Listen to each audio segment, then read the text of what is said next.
البريفورمانس ريفيوز او تقييمات الاداء، الموضوع الجدلي الكبير جدا اللي له مدرستين او نوعين من الناس. في ناس تقول لك الموضوع ده ملوش لازمه، بيضيع وقت واحنا محتاجين نركز في الشغل. في ناس تانية بتقول لك الموضوع ده مهم جدا ومن غيره في مشاكل كتير ممكن تظهر. بصراحة يعني انا ميال اكتر للمدرسة التانية، ان تقييمات الاداء مهمة جدا.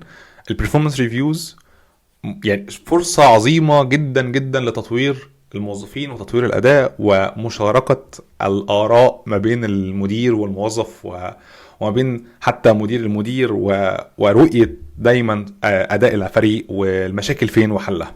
وبصراحة فكرة ان احنا نلغي البرفورمانس ريفيوز دي ممكن تدخل او تقدم مشاكل احنا مش عايزينها، لان البرفورمانس ريفيوز لها دور مهم قوي في حياة كل موظف.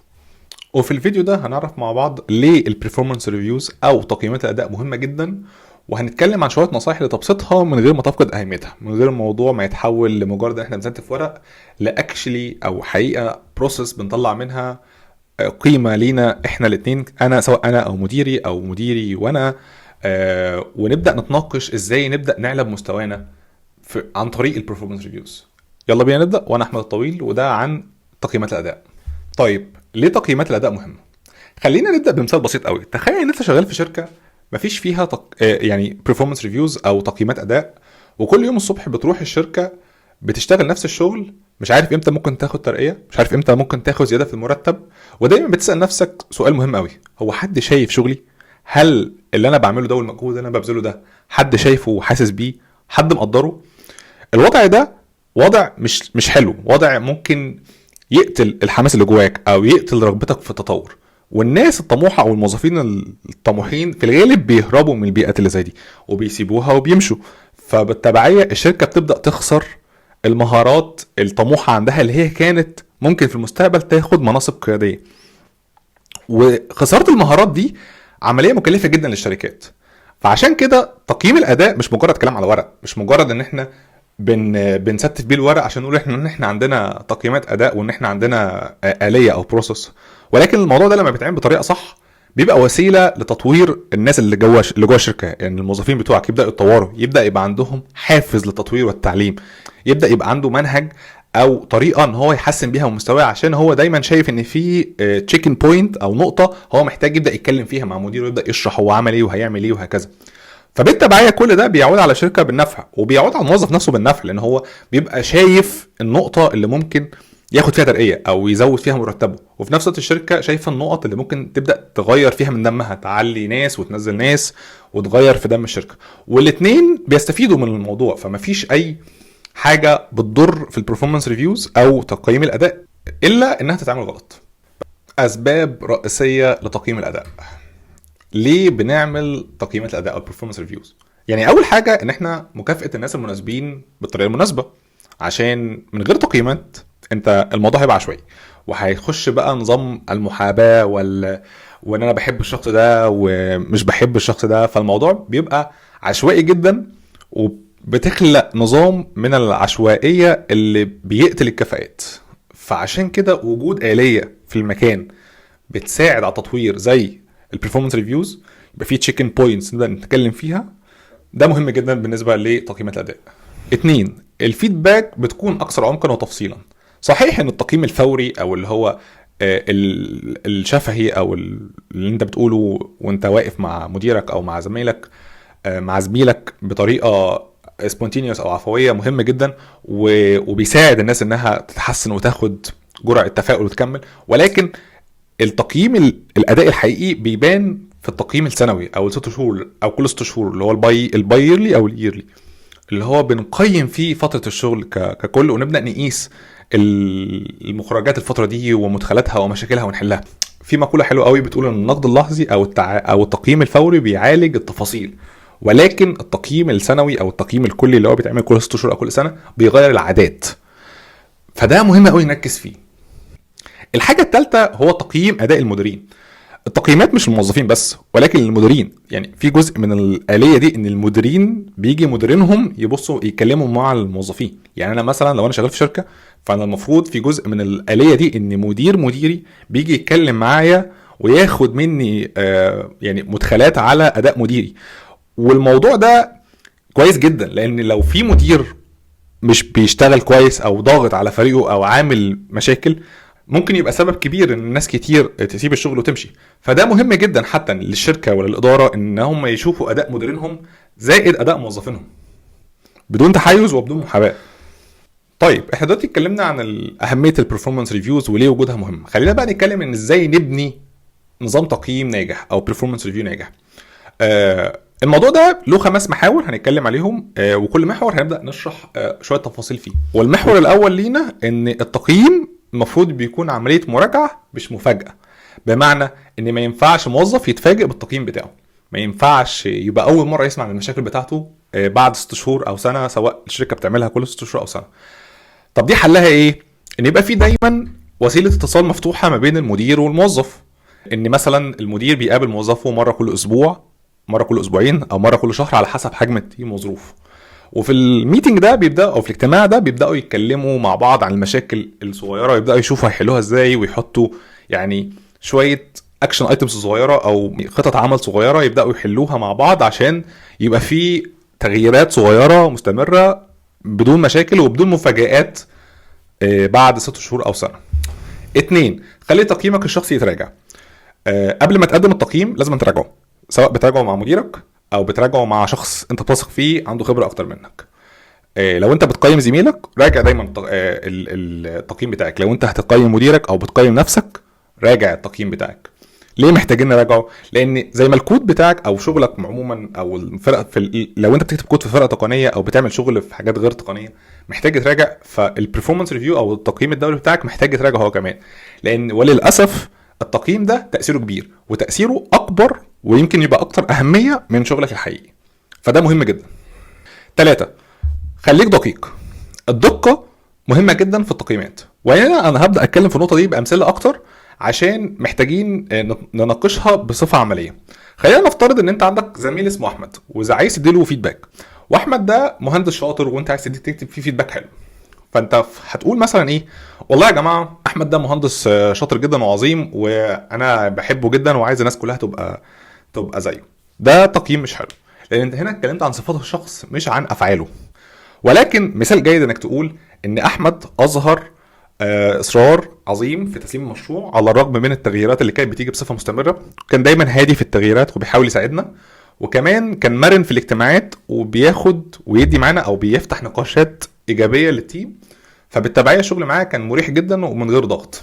انت هنا بدات تتكلم عن مواقف ان هو لما حصل تغيير في مشروع هو كان هادي، لما ابتدى يحصل لنا مشاكل هو كان بيساعدنا، لما كنا في الاجتماعات كان بيفتح مواضيع ايجابيه عشان نتناقش كلنا مع بعض. ده اللي اسمه فيدباك او تقييم كويس، عشان احنا ابتدينا نتكلم عن افعال مش صفات. النقطه الرابعه، استعد انك تكون غلطان، وده وارد جدا وكلنا بنغلط، احنا مش انبياء. حاول دايما ملاحظاتك تبقى كافكار مش كحقائق مطلقه، ما ينفعش تقول كلام مطلق. خلينا نرجع لمثال احمد تاني. فلنفترض ان احمد ده بقى موظف مش بيحضر الاجتماعات ودايما بيتاخر. هتقول عليه ايه؟ انت ممكن تقول ان احمد شخص مش بيحب الاجتماعات. انت هنا رميت حكم مطلق وممكن تكون غلطان. ممكن يبقى عنده 100 سبب يخليه ما يحضرش اجتماعات او يتاخر عن الاجتماعات، ممكن يبقى عليه شغل كتير، ممكن يبقى مضغوط في حاجات تانية، ممكن يبقى مديره تاسكات او مهام تانية انت ما تعرفش عنها حاجه. فالافضل ان انت تقول ان احنا زي ما ناقشنا قبل كده التاخير في الاجتماعات بيأثر سلبا على الفريق وعلى مراجعه القرارات واتخاذ القرارات بصفه سريعه، وان احمد بيحاول يشتغل على ده ويحسنه، وده بدايه ايجابيه جدا منه. انت هنا بتتكلم باسلوب مش مباشر، بتقول ان احمد بيسقط الاجتماعات، ولكن بتقول ان هو برضه بيحاول يحضر. فهنا المفروض المدير الشاطر بيلقط حاجه زي كده ويبدا يتكلم مع احمد في الموضوع ده. لكن انت بتريز الكونسيرن او بتطلع النقطه، لكن مش بتتكلم عنها بطريقه مباشره جدا. طبعا في اختلاف ثقافات في الموضوع ده كتير، والموضوع يعني له ابعاد كبيره، ولكن انا بتكلم في ثقافتنا العربيه الطريقه اللي احنا بنتكلم بيها ودايما بنتعامل معاها دايما. ومهم جدا برضو ان وانت بتناقش الفيدباك ده انك ما تبقاش متحيز جدا لرايك، لان انت ممكن تكون غلطان. يعني زي ما قلت لك ممكن يكون احمد ده عنده شغل كتير جدا، فمديره اللي قايل له ما يحضرش الميتنجز عشان مهتم باجتماعات تانية او شغل تاني. فدايما حاول تاخد وتدي. يعني مديرك لو بيتكلم معاك او انت بتناقش فيدباك ده مع احمد او مع حد تاني، ممكن يعني وارد ان انت تطلع غلطان، فانت ما تتمسكش برايك جامد واتكلم بالراحه وخليك هادي وبين وجهه نظرك بهدوء جدا، واسمع اكتر ما تتكلم عشان تعرف تراجع نفسك. النقطة الخامسة وهي تابع التنفيذ. التقييم ملوش معنى من غير خطوات واضحة لحلها. لو انا خدت تقييم ايجابي فانا محتاج خطوات واضحة ان انا احسن من نفسي اكتر، ولو خدت تقييم سلبي فانا محتاج خطوات واضحة ان انا احسن المشاكل اللي عندي دي عشان ارجع تاني للنقطة الايجابية. فالملاحظات او التقييم لازم يتقلب في الاخر لاكشن ايتم او خطة عمل محددة واضحة ليها قابلية على القياس، او وتبقى خطة العمل دي سمارت. زي ما بيقولوا السمارت ده اختصار ل specific, measurable, achievable, relevant و time bounded. الموضوع ده مهم جدا. ودلوقتي بعد ما اتكلمنا عن ازاي نبني نظام التقييم، احنا دلوقتي هنتكلم عن ازاي نبسط عملية التقييم. والموضوع ده مهم جدا لان عملية التقييم المعقدة بيحصل عزوف من الناس عن تنفيذها، او الناس بتبدأ تتجاهلها او يبدأوا اللي هو يعملوها تستيف ورق وخلاص. في حين الموضوع ممكن يتخذ له شوية خطوات بسيطه بتسهل الموضوع على الكل وبتخلي الموضوع بسيط جدا. زي مثلا ان احنا نقلل التكرار، مش محتاجين نعمل مثلا بيرفورمانس ريفيو كل 3 شهور، يكفي ان انت تعمله مره كل 6 شهور او مره كل سنه على حسب وضع التيم او حجم الشركه وحاله التغييرات المفاجئه اللي بتحصل في التيم. الحاجه الثانيه ان انت ممكن تحدد فتره معينه للبيرفورمانس ريفيو. يعني احنا مثلا هنتكلم يومين 3 ايام بالكتير قوي الشركه كلها هتعمل بيرفورمانس ريفيوز بجانب من شغلها، فاحنا نتوقع ان مثلا الناس الكاباسيتي بتاعتها او الاتاحيه بتاعتها هتقل بنسبه 25%. الناس دي بتعمل بيرفورمانس ريفيوز كجزء من شغلها لان ده شغل، كجزء من شغلها بيتعمل مثلا يوم او يومين، بندي لكل واحد ساعتين يكتب الريفيوز بتاعته او 3 ساعات. في شركات بتدي اطول، يعني في شركات لما يبقى حجمها كبير بتدي الموضوع ده شهر مثلا او شهرين، لان الموضوع بيبقى كبير وعدد كبير وحوارات. ولكن حدد وقت معين، حدد فتره معينه في الوقت ده نتكلم فيها على البيرفورمانس ريفيوز، وركز دايما على النقط الاساسيه. شويه معلومات مهمه، موقف، الموقف ده اتصرفنا فيه ازاي، ايه الحاجه الحلوه اللي الشخص ده عملها، ايه الحاجه اللي محتاجه تتحسن الشخص ده عملها، وتتكتب بمنتهى الوضوح وبمنتهى الشفافيه بدون تحيز. والمهم جدا ان احنا نبعد عن الريسنسي افكت، اللي هو والله الناس دي ما كانتش بتشتغل لمده 6 شهور بس هم اخر شهرين عملوا شغل جامد جدا فاحنا هنقيمهم على اخر شهرين بس. لا، احنا محتاجين ناخد التقييم كله في الاعتبار، هم ليه قعدوا اول 6 شهور ما بيعملوش حاجه. والحاجه الاخيره ان انت ممكن تبدا تستعمل بعض الادوات الاونلاين اللي بتساعدك في كتابه التقارير اللي زي دي، زي مثلا جرامرلي يحسن لك الاخطاء الاملائيه، يساعدك انك تصيغ الجمل بطريقه احلى شويه. ممكن تستعمل شات جي بي تي، ولو اني مش بحبذ ده، او اي اونلاين ال ال ام شات، عشان للاسف في ناس بتخليه هو اللي يكتب لها كل حاجه وده مش صح. انت محتاج انت اللي تكتب، بس انت ممكن تخليه مثلا تقول له يعني خف التون، اللي هو يعني هد الحده بتاعه الكلام. ممكن تقول له راجع لي الاخطاء الاملائيه، الحاجات اللي زي دي ممكن تساعدك فيها جدا. ولكن انت اللي تكتب بنفسك عشان انت الادرى وانت اللي عارف انت عايز تكتب ايه. في طبعا بعض الاستثناءات، مش كل حاجه بتمشي مع كل الناس. يعني لو شركه صغيره جدا وعندها شويه مشاكل، مش منطقي ان احنا نسيب مشاكلنا ونقعد نعمل performance reviews. ولكن لو قعدت اكتر من سنه ونص او سنتين ما بتعملش performance reviews لازم ترجعها. اصلا فكره ان انت قاعد اكتر من سنتين في مشاكل فانت عندك مشكله اكبر من البرفورمانس ريفيوز.